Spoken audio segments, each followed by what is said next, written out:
Hey guys, subscribe my channel and hit the bell icon for more updates. Israel middle east का एक छोटा सा देश, लेकिन कारनामे बड़े बड़े। एक ऐसा देश जिसने हरा दिया अपने सारे दुश्मन देशों को मात्र 6 दिन में, जो दुश्मन देश में जाकर बदला लेता है, जिसने अपने हाईजेक प्लेन को छुड़ाया दुश्मन देश में जाके। जी हाँ दोस्तों, ऐसा एक छोटा सा देश इज़राइल। नमस्कार दोस्तों, मैं हूं अंकित और आप देख रहे हैं मेरा YouTube channel don't give up. रविवार का दिन, 7 तारीख, जुलाई का महीना, 81 का साल, और इराक में अचानक हड़कंप मच जाता है। इराक के लोग देखते हैं कि बिजली की गति से बहुत कम ऊंचाई से 16 फाइटर प्लेन गुजर रहे हैं। और जी हाँ दोस्तों, वो फाइटर प्लेन है इजराइल के, और इजराइल ने इराक में एक बहुत नामुमकिन से लगने वाले ऑपरेशन को अंजाम दिया। जी हाँ, ऑपरेशन ओपेरा, जिसमें इजराइल ने इराक के न्यूक्लियर रिएक्टर को खत्म कर दिया। जी हाँ दोस्तों, इस कहानी की शुरुआत होती है 1968। इराक में रिवॉल्यूशन होता है और सत्ता में आता है सद्दाम हुसैन, जो कि अपने इराक को बदलना चाहता है, इराक को एक आधुनिक कंट्री बनाना चाहता है और बदलाव में लग जाता है। और उसका सपोर्ट में होता है अमेरिका, क्योंकि सद्दाम हुसैन यूएसएसआर के, अमेरिका के कोल्ड वॉर में अमेरिका की तरफ से होता है, इसलिए अमेरिका का फेवरेबल होता है सद्दाम हुसैन।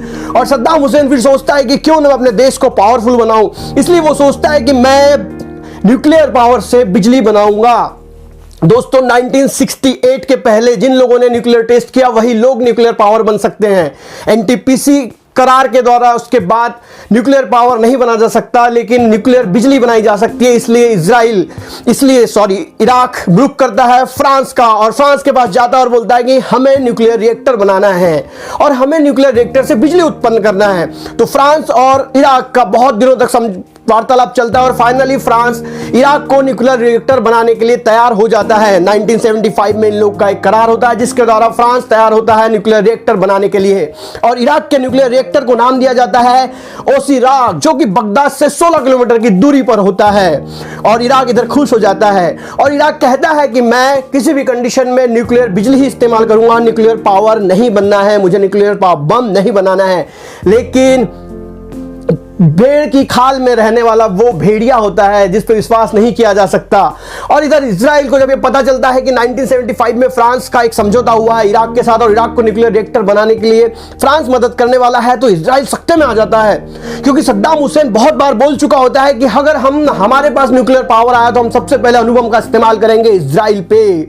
और इजराइल ये सोचकर घबरा जाता है और वो डिप्लोमेटिक पावर लगाने की कोशिश करता है, और अपने जो डिप्लोमेटिक मित्र है अमेरिका, फ्रांस, इटली, इन लोगों को बोलता है कि इराक को न्यूक्लियर पावर दिया ना जाए। लेकिन वो लोग बोलते हैं कि नहीं, वो तो सिर्फ बिजली बनाने के लिए उसका इस्तेमाल करने वाला है, और हम जानते हैं सद्दाम हुसैन ऐसा नहीं करेगा, और इजराइल को चुप बैठा दिया जाता है।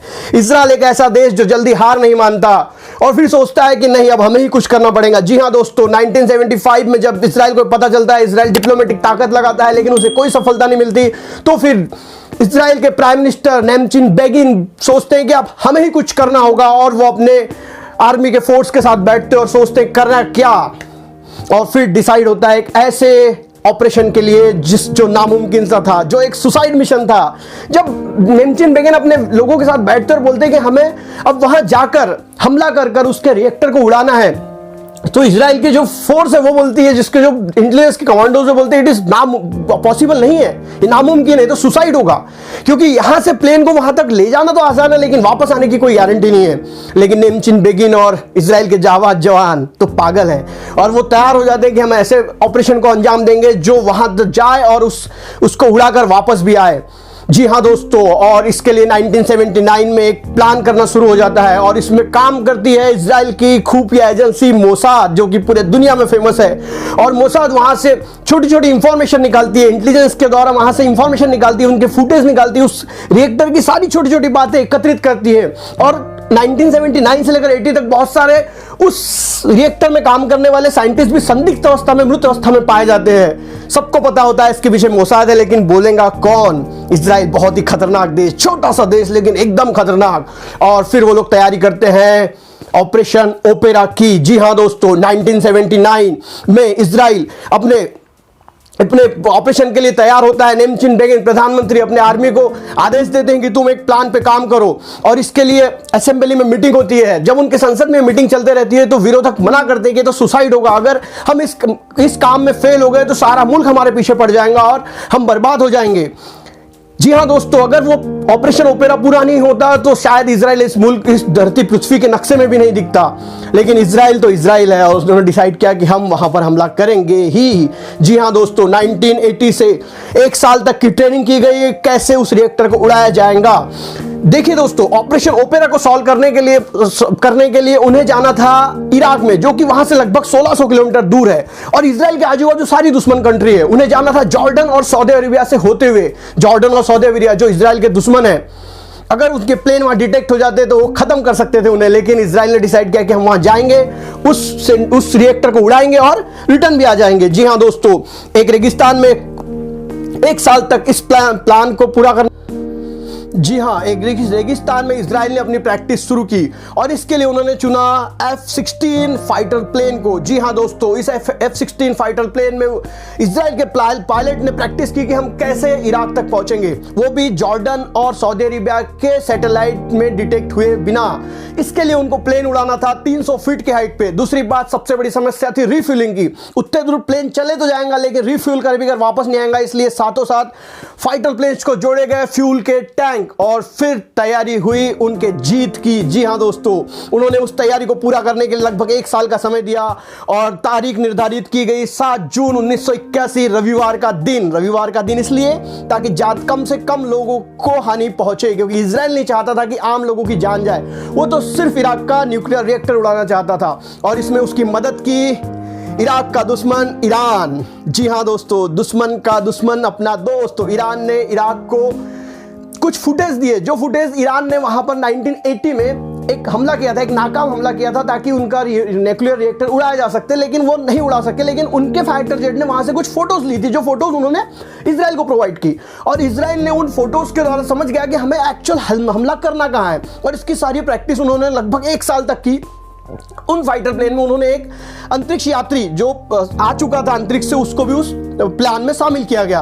और 7 जून 1981 का दिन आया, लगभग 3 बजे एशियन टाइम के हिसाब से इजराइल के जोनियन एयरपोर्ट से इजराइल के S-15-8 फाइटर जेट्स ने उड़ान भरी, और साथों साथ उसके बैकअप के लिए उड़ान भरी F-15 फाइटर जेट्स ने। जी हाँ दोस्तों, F-16 में थे 2000 किलो के 2 बम, और वो बम 5-5 सेकंड के अंतराल पर उस रिएक्टर पे डालना था जहां पर वो रिएक्टर बन रहा था। और साथ ही साथ मोसाद ने इस जीत की पूरी तैयारी करके रखी थी। जी हाँ दोस्तों, इजराइल नहीं चाहता था किसी भी कंडीशन में ज्यादा हानि हो, क्योंकि इससे बहुत बड़ा खतरा हो सकता था, सारे मुल्क उनके दुश्मन बन सकते थे। इसलिए मोसाद ने सारी इंफॉर्मेशन इकट्ठा करके बताया था कि वहां पर अभी न्यूक्लियर रिएक्टर चालू नहीं हुआ है, तो किसी प्रकार का न्यूक्लियर ब्लास्ट होने का कोई चांसेस नहीं है। तो 7 जून को 3 बजे F-15 और F-16 प्लेन निकलते हैं और जो उड़ते हैं लगभग 100 मीटर की हाइट से, और जैसे ही वो जॉर्डन के सीमा में पहुंचते हैं तो जॉर्डन के सैटेलाइट उन्हें डिक्टेट कर लेते हैं। तब वो सऊदी अरेबियन समान बात करते हैं पायलट, और कहते हैं कि हम तो सऊदी अरेबिया के प्लान है, हम तो धोखे से आपके सीमा में आ गए हैं। और जब वो सऊदी अरेबिया के सैटेलाइट के रेंज में आते हैं, तब वो